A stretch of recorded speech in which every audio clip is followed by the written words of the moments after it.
I'm really happy to have the opportunity to talk to the artists Natalie Taylor and Kristin Jakubek today, and I will jump right in. Natalie, please tell us something about your project in Weimar.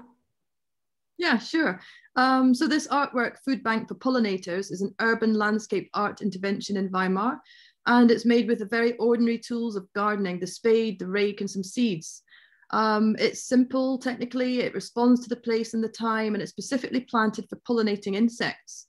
So we've used native German wildflower seeds for plants, which I believe it used to be quite common in the countryside there. And I've titled it Foodbank for Pollinators as it's a reference to the lack of food our flying insect cousins are experiencing right now due to their habitat loss and chemical insecticide use. The artwork was created last month in late May and will change considerably over the next few weeks and months, changing from the blank dark letters into the ones which are covered in leaves and hopefully later flowers. So I'm hoping that people in Weimar will see the change from this monocultural landscape of grass, where there's very little food for our insect friends, to one which is rich in pollen and able to support a wide variety of different insect species.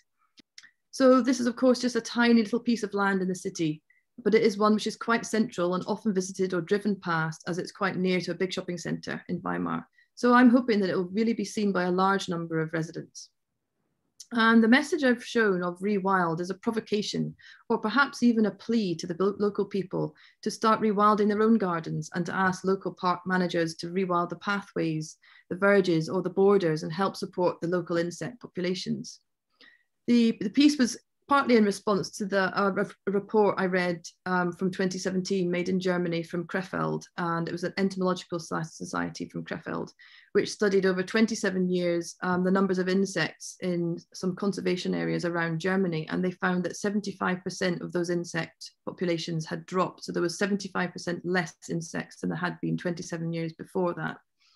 And that's really alarming because so many species in the wild are completely reliant on eating insects, birds. It's really alarming in terms of what that means for the wider ecosystem. But we can stop this if we now start to plant more insect-supporting species and stop using chemicals so much. And we're really living in an era of tremendous potential for change. So that's what this artwork is speaking about.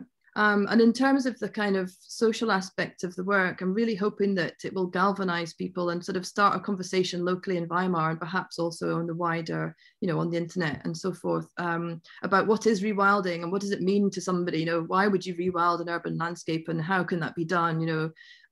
What does that mean in terms of our everyday lives and what simple things can we do with rewilding in mind to help nature become more restored and grow back again? Yes, that would be great. I also really hope that it will resonate. I think there are more and more people getting aware of insects, of our nature, our environment. So yeah, that would be great. Kristin, you did a similar project, a short film we are going to watch after our talk. So can you tell us something about that project? My artwork is a video artwork called A Toothless Grin.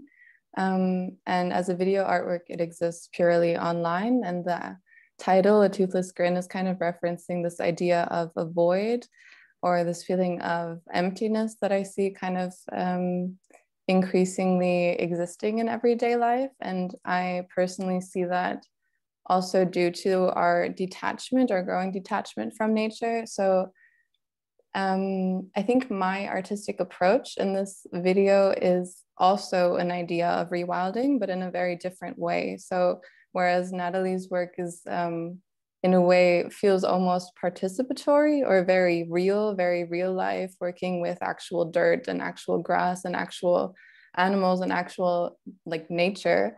My work is referencing the idea of nature and using nature as kind of this pure entity and as an antithesis to digitalization. So in a nutshell, what the film is about is alienation through digitalization, alienation from ourselves, each other, and nature. So I use nature as this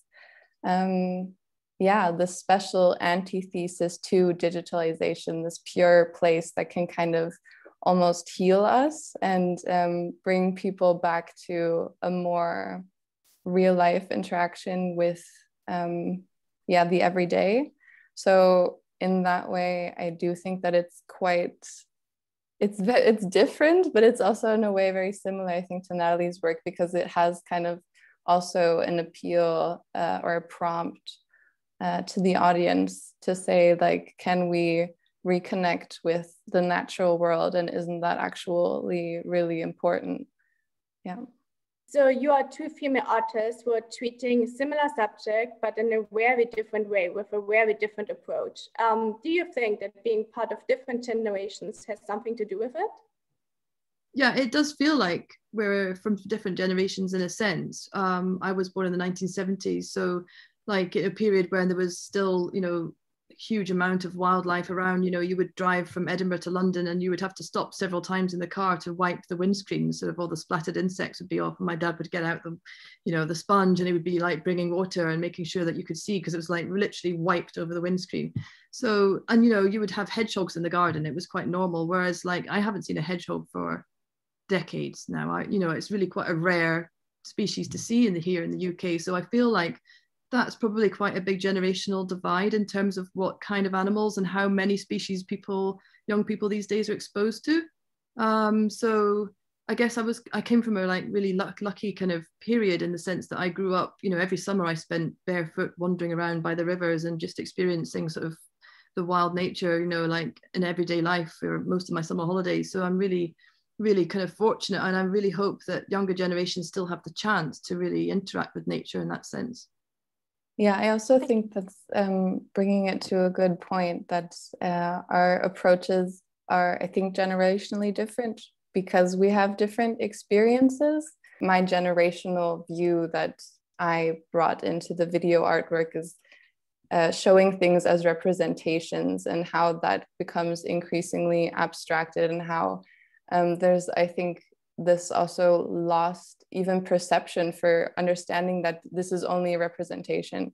We've become so accustomed to being like, that's a flower because, you know, that's a flower, but no, that's a flower behind a screen that you're not actually seeing. So I think that's also something that is a generational shift that is happening so slowly in a way, but at the same time so massively and so omnipresently that you hardly even notice it. And I think that's really also the interesting thing between our works, is that we're dealing with a similar topic and we're trying to give a similar message, but in very different ways. And I think that does definitely mirror a generational difference. Yeah, I think that's really true. And I think that yeah, with the sort of you know, the new generation coming up now, you know, I think it's even more important for all generations that are older than them to try to reconnect them back to not just this representation of the flowers and you know, the forest, but actually take them to experiencing, so they can smell and touch and even taste nature for themselves, so it becomes real. Because I think that only when you are familiar with something and then come to care for it, then you can protect it. But I think if you haven't experienced it firsthand, then you have no real kind of desire or like idea of why you would want to protect something that you've never experienced firsthand. And I think that, you know, we're human beings, we're animals, you know, deep down we're actually, you know, we are animal creatures. And I think that we are hardwired to be able to respond to the smells and the sights and the sounds of nature. That's in our DNA. So I think that it's so important to try and reconnect really young children to that as much as possible. Natalie, Kristin, thank you so much for this inspirational talk, your insights. I can't wait to go to Weimar and see the flowers growing. But first we are watching the video by Kristin Jakubek, A Toothless Grin. Enjoy the artwork.